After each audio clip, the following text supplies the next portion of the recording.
বুঝবো কি করে কোনটা ডাইরেক্ট এক্সপেন্সেস আর কোনটা ইনডাইরেক্ট এক্সপেন্সেস? এখানে একটা সহজ উপায় আছে ডাইরেক্ট এক্সপেন্সেস আর ইনডাইরেক্ট এক্সপেন্সেস বোঝার। ব্যাপারটাকে আমি একদম ক্লিয়ারলি বলে দিচ্ছি, একদম খুব সহজ। সেটা হচ্ছে যে এক্সপেন্সেস গুলো পারচেজ করতে গিয়ে খরচা হবে, এক্সপেন্সেস মানে কি আমরা জানি খরচা, তো যে খরচগুলো বিজনেসে পারচেজ করতে গিয়ে হবে সেটা হচ্ছে আমার ডাইরেক্ট এক্সপেন্সেস। যদি ম্যানুফ্যাকচারিং ইউনিট হয় তাহলে ম্যানুফ্যাকচারিং করতে গিয়ে যে খরচাগুলো হবে সেটা হচ্ছে ডাইরেক্ট এক্সপেন্সেস। আর যে খরচাগুলো পারচেজ বা ম্যানুফ্যাকচারিং করতে গিয়ে হবে না সেগুলো হচ্ছে ইনডাইরেক্ট এক্সপেন্সেস। একটা এক্সাম্পল দিই, সাপোজ কোন একটা কোম্পানি তার মনিটরের ব্যবসা, সে মনিটর কিনতে গেল, মনিটর কিনতে গিয়ে সে ঠিক করলো সে 20খানা মনিটর সেদিনকে কিনবে। তো 20টা মনিটর সে কিনতে গেল এবং 5,000 টাকা করে মনিটরের দাম, 1 লক্ষ টাকার মনিটর সে কিনলো। 20টা মনিটর কিনে এবার 20টা মনিটর সে কিভাবে আনবে? 1 লক্ষ টাকার তো বিল হলো, সেটা হলো তার পারচেজ ভ্যালু। এবার 20টা মনিটর আনতে গেলে তো তাকে একটা গাড়ি ভাড়া করতে হবে, সে একটা গাড়ি ভাড়া করলো সেই পারচেজ যেখানে করতে গেছিল সেখান থেকে আপ টু তার স্টোর যেখানে সেই পর্যন্ত।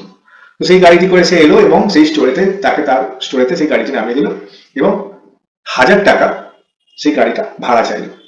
এই যে 1000 টাকা ভাড়া গেল, এই ক্যারেজটা হচ্ছে আমার ডাইরেক্ট এক্সপেন্সেস। এবার সেই ভাড়া থেকে তাকে গাড়ি থেকে দিল, গাড়িওয়ালাকে দিল এবং গাড়িওয়ালা সেই ভাড়াটা নিল এবং বললো যে আপনি কাউকে ডাকুন, এই 20টা মনিটর তো নামাতে হবে, আমি তো নামিয়ে দেবো না। তো আমি আমার জানাশোনা একজন ছিল, তাকে আমি ডাকলাম, ডেকে তাকে বললাম যে ভাই গাড়ি থেকে এই মনিটর গুলো নামিয়ে আমার দোকানে ঢুকিয়ে দাও। সে বললো হ্যাঁ আমি ঢুকিয়ে দেবো, কিন্তু আমি তার জন্য 500 টাকা নেব। আমি বললাম ঠিক আছে। তাহলে এই যে সে আমাকে গাড়ি থেকে নেবে, প্রত্যেকটা মনিটর গাড়ি থেকে বার করলো এবং আমার স্টোরেতে ঠিকঠাক ভাবে সাজিয়ে দিল, আমি তাকে 500 টাকা দিলাম।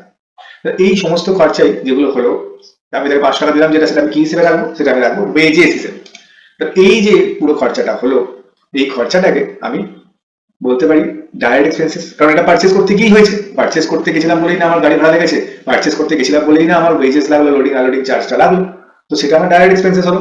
এইবার আমি স্টোরেতে ঢুকলাম, স্টোরেতে ঢুকে আমি লাইট পাখা জ্বালিয়ে বসলাম, আমার স্টোরেতে ঢুকলাম, আমার স্টাফেরা এলো, ইতিমধ্যে ইলেকট্রিক বিল একজন এসে দিয়ে গেল, বললো যে এটা আপনার স্টোরের ইলেকট্রিক বিল এসছে। আমি দেখলাম ইলেকট্রিক বিল এসছে সেই মাসে 5,000 টাকা। আর এই যে ইলেকট্রিক বিলটা, এটা কিন্তু আমি সেদিনকে পারচেজ করতে গেছিলাম বলে কি ইলেকট্রিক বিলটা এসছে।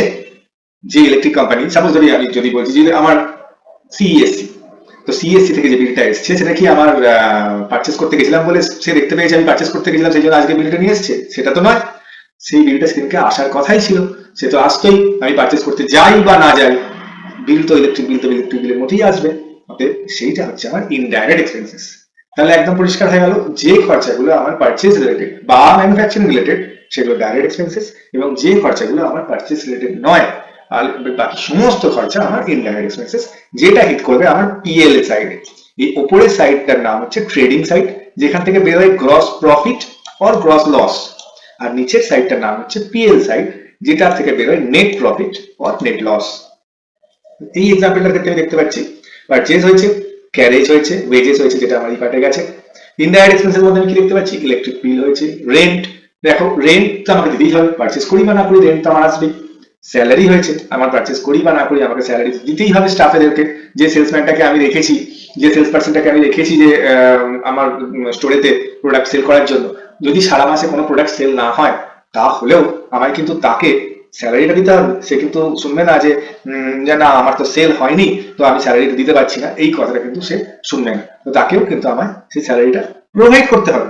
এইটা হচ্ছে ইনডাইরেক্ট এক্সপেন্সেস এবং ডাইরেক্ট এক্সপেন্সেস এর মেন তফাৎ। এবার